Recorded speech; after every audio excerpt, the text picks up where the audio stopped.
આજે ગુજરાતમાં ફરી એકવાર મોટી દુર્ઘટના ઘટી છે। આ દુર્ઘટના માનવ સર્જિત દુર્ઘટના છે। સૌરાષ્ટ્રી મધ્ય ગુજરાતના જોડતો બ્રિજ જે પાદરાના મુંજપરા પાસે ગંભીરા બ્રિજ છે એ તૂટી પડ્યો અને 4 વાહનો, ટ્રકો અને પિકઅપ વાન સહિત 4 વાહનો નદીમાં ખાબકી પડ્યા। અત્યારે જે સમાચાર મળી રહ્યા છે એમાં 2 ના મોત થયા છે, 3 લોકોના રેસ્ક્યુ કરાયા છે।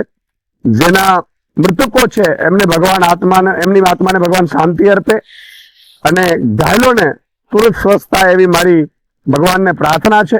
પણ એક આમ આદમી પાર્ટીના એક સૈનિક તરીકે મારી એક સવાલ છે સરકારને અને ભાજપના નેતાઓને।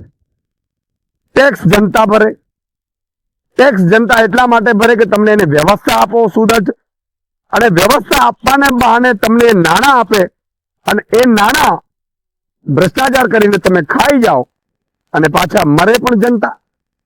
આ જનતા ક્યાં સુધી આ ભાજપના ભ્રષ્ટાચારનો ભોગ બનતી રહેશે?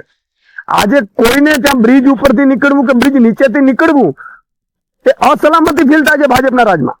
આ ભાજપે કેવું ગુજરાત બનાવ્યું છે કે જે ગુજરાતમાં લોકો બ્રિજ નીચે ઉભા રહેતા પણ ડરે છે અને બ્રિજ ઉપર ચાલતા પણ ડરે છે।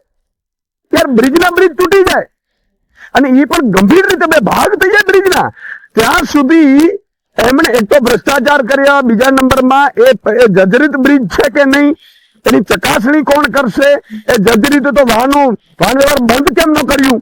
આ તમામ સવાલ સરકારની સામે ઉપસ્થિત થઈ રહ્યા છે। અમે નિષ્પક્ષ તપાસની માંગ કરી રહ્યા છીએ અને બીજી વાર કોઈ પણ નાગરિકનો આવી રીતે મોત ન થાય એની પણ અમે સુદૃઢ વ્યવસ્થા થાય એવી માંગ કરી રહ્યા છીએ। અને સાથે સાથે મુખ્યમંત્રીને કહેવા માંગીએ છીએ કે માત્ર ભોળપણથી રાજ્ય નથી ચાલતું, ભોળપણથી ઘર પણ નથી ચાલતું। જો તમે આ રાજ્ય ચલાવવાને સક્ષમ ના હો તો તમારે રાજીનામું આપી દેવું જોઈએ। લોકો મરી રહ્યા છે તમારા રાજમાં અને તમારા ભ્રષ્ટાચારના કારણે અને તમારા આ ખાડાકારના કારણે લોકો મરી રહ્યા છે। તમે 161 આવી એટલે એમ છે કે વિપક્ષ છે જ નહીં કાંઈ, વિપક્ષ વગરનું ગુજરાત થઈ ગયું એટલે તમને મજા પડી ગઈ એવું લાગે છે। પણ આમ આદમી પાર્ટીનો એક સૈનિક આગામી સમયમાં આ મુદ્દા પણ રસ્તા ઉપર ઉઠાવશે।